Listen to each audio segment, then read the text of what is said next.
No, India, that is Bharat. It is there in the constitution. क्या India बनेगा भारत? क्यों छिड़ी भारत नाम पर इतनी बड़ी राजनीतिक महाभारत? और क्या देश को दो टुकड़े में तोड़ देगा ये विवाद?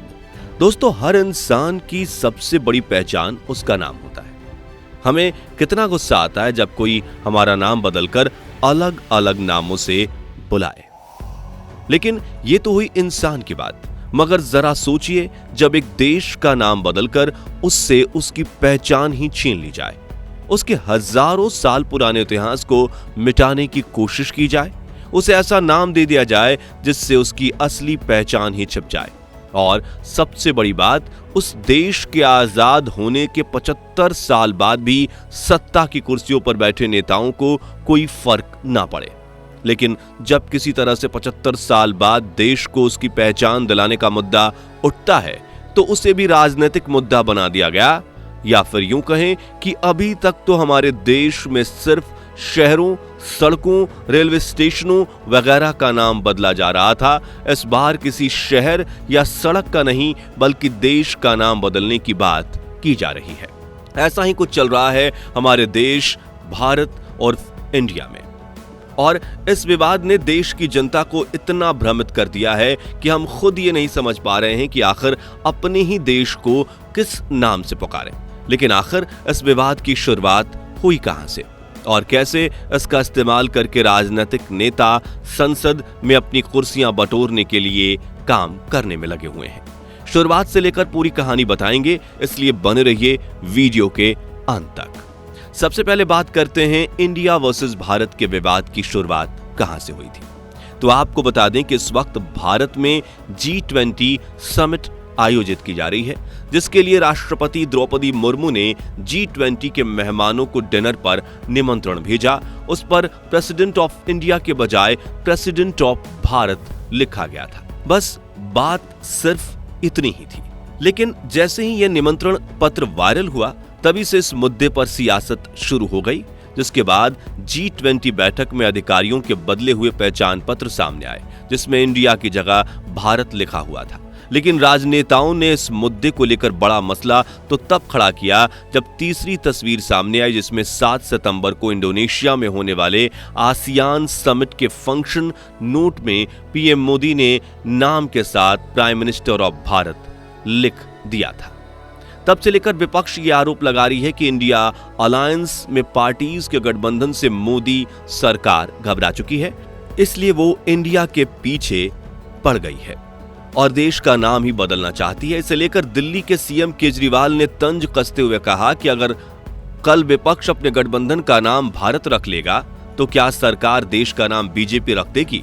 और इंडिया अलायंस वाले तो इस मुद्दे पर ऐसे विवादित बयान दे रहे हैं मानो आज का इंडिया कभी भारत था ही नहीं, आज के इंडिया को कभी हिंदुस्तान कहा ही नहीं गया हो, शुरुआत से लेकर हमारे देश का नाम इंडिया ही हो। दूसरी ओर बीजेपी के कुछ नेता भारत के पीछे जुड़े इतिहास की भी बात कर रहे हैं। ऐसे में हर तरफ इंडिया वर्सेस पाकिस्तान से ज्यादा इंडिया वर्सेस भारत के मुद्दे की चर्चा होने लगी है। कुछ लोगों का तो ये तक कहना है कि नेताओं की ये हरकतें भारत की जनता के दो टुकड़े कर देंगी और इससे भारत की एकता पर भी बड़ा प्रभाव पड़ेगा। लेकिन कुछ देर के लिए हम इन राजनीतिक विवादों से परे होकर भारत नाम के इतिहास पर एक नजर डालते हैं। दोस्तों, भारत का इतिहास हजारों साल पुराना है और अलग अलग समय काल में हमारे देश को अलग अलग नामों से पुकारा जाता रहा है, जिनमें भारत, भारतवर्ष, इंडिका, इंडिया, मेहुलुआ, आर्यव्रत, हिंद, अल हिंद और हिंदुस्तान जैसे नाम काफी प्रचलित रहे हैं। लेकिन इनमें से इंडिया, इंडिका, अल हिंद और हिंदुस्तान जैसे नाम भारत के वासियों ने नहीं बल्कि विदेशियों ने भारत को दिए हैं। मगर अगर हम और आप हमारे उच्च इतिहास को देखें तो वैदिक काल से ही हमारे देश को भारत का नाम दिया जाता है। भारत नाम को लेकर हमारा इतिहास सबसे पहले ये बात रखता है कि भारत नाम राजा दुष्यंत और शकुंतला के बेटे भारत के नाम पर पड़ा है। इसे लेकर दूसरा विचार यह है कि भारत शब्द वैदिक काल की जनजाति भारत से आया है, और तीसरा विचार विष्णु पुराण, अग्नि पुराण और स्कंद पुराण से जुड़ा हुआ है, जिसमें इस बात का वर्णन किया गया है कि भारत नाम राजा दुष्यंत के बेटे भरत के नाम पर पड़ा है। दोस्तों, आपने अक्सर किसी भी हवन पूजन के दौरान पुरोहित को श्लोक बोलते हुए जरूर सुना होगा, जम्बूद्वीपे भारत खंडे आर्यावर्त देशांतर्गते। पौराणिक काल में इस श्लोक के जरिए अपनी लोकेशन के बारे में ईश्वर को बताया जाता था। यह प्रथा आज तक जारी है, जिसमें जम्बूद्वीप का मतलब संपूर्ण एशिया से है। भारत खंडे शब्द Afghanistan, Pakistan, Hindustan, Nepal, Tibet, Bhutan, Myanmar, Sri Lanka, Maldives, Thailand, Malaysia, Indonesia, Cambodia, Vietnam, Laos तक पूरे भारतवर्ष से जुड़ा हुआ है। वहीं आर्यावर्त का अर्थ है आर्यों का निवास स्थान।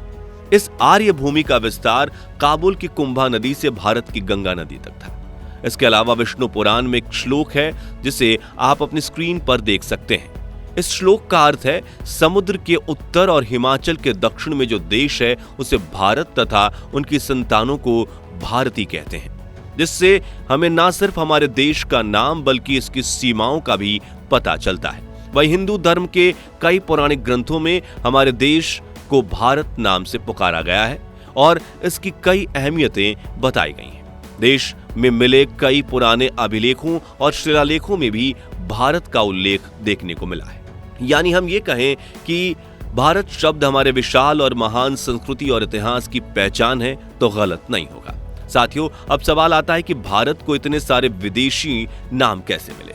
तो जब मध्य युग में तुर्क और ईरानी लोग सिंधु घाटी से भारत में प्रवेश कर रहे थे, तब वो 100 अक्षर का उच्चारण ह करते थे और इस तरह सिंधु का हिंदू हो गया। इसी हिंदू शब्द की सतह से समय के साथ हमारे देश को हिंदुस्तान नाम दे दिया गया और देशवासियों ने इसे अपना भी लिया।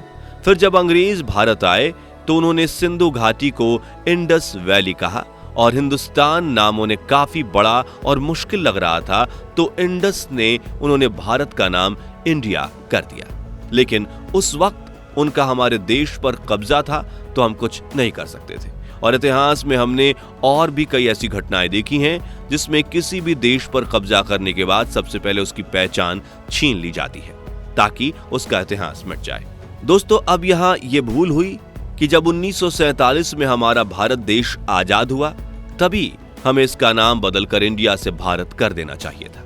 लेकिन हमने इंडिया नाम को ही अपनी पहचान बना लिया और गवर्नमेंट ने भी बैंक्स, कंपनीज और यहां तक कि अपनी सरकारी योजनाओं के नाम में भी इंडिया शब्द का इस्तेमाल करना शुरू कर दिया।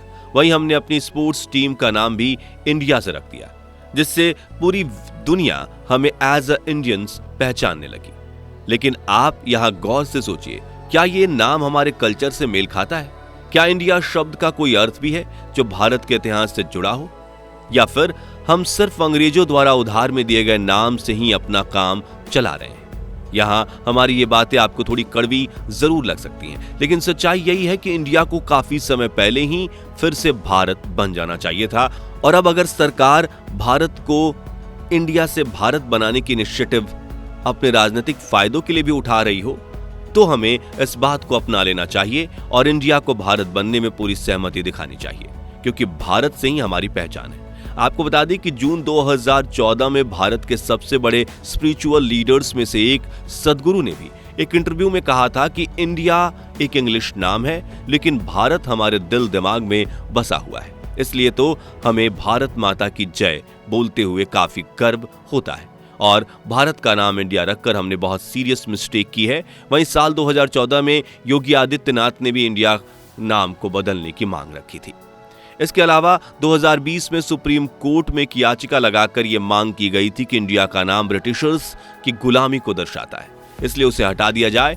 इस याचिका में भारतीय संविधान के आर्टिकल 1 में सुधार की मांग की गई थी, जिसमें लिखा गया था कि इंडिया जो कि भारत है, राज्यों का एक संघ होगा। खैर, इस मुद्दे को लेकर इस वक्त बड़ी खबर ये आ रही है कि 18 से 22 सितंबर तक बुलाए गए विशेष सत्र में केंद्र सरकार संविधान संशोधन कर हमारे देश का नाम इंडिया से बदलकर भारत कर सकती है और इसी पार्लियामेंट डिबेट सेशन को लेकर सरकार और विपक्ष के बीच कोल्ड वॉर छिड़ गई है, जो कि एक तरह से हमारे देश को ही दो हिस्सों में बांटने का काम कर रही है, क्योंकि ये बात लाजमी है कि जब दो शक्तिशाली राजनीतिक पार्टीज किसी मुद्दे पर दो अलग अलग मंतव्य रखती हैं तो उनके पीछे उनकी फॉलोअर जनता भी दो हिस्सों में बढ़ जाती है। और ऐसा मुद्दा पूरे देश में बहस का कारण बनता है। अब यहाँ हम तो यही कहना चाहेंगे कि अगर इंडिया का नाम बदलकर भारत किया जा रहा हो तो राजनीतिक बातों को नेताओं के झोले में ही फेंक कर हमें इस निर्णय से खुश होना चाहिए, और अगर नहीं किया जा रहा है तो बस फिर चुप बैठकर इन नेताओं की बहस देखनी चाहिए, ना कि बीच में आकर एक दूसरे से लड़ना चाहिए।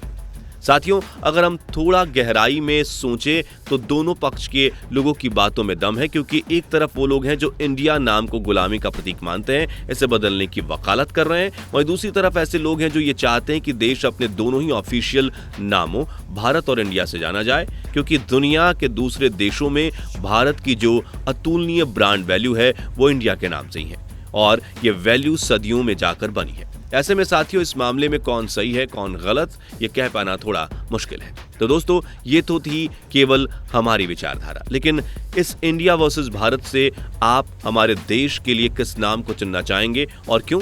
इस बारे में अपनी महत्वपूर्ण राय हमें बताइए, और वीडियो अच्छी लगी हो तो, जानकारी आपने पसंद की हो तो वीडियो को लाइक और शेयर जरूर कर दीजिएगा। साथ ही राजनीतिक से जुड़े ऐसे ही निष्पक्ष वीडियो देखते रहने के लिए हमारे चैनल को सब्सक्राइब करके नोटिफिकेशन बेल जरूर प्रेस कर दीजिए, और हमारे फेसबुक पेज को लाइक एंड फॉलो करना मत भूलिएगा।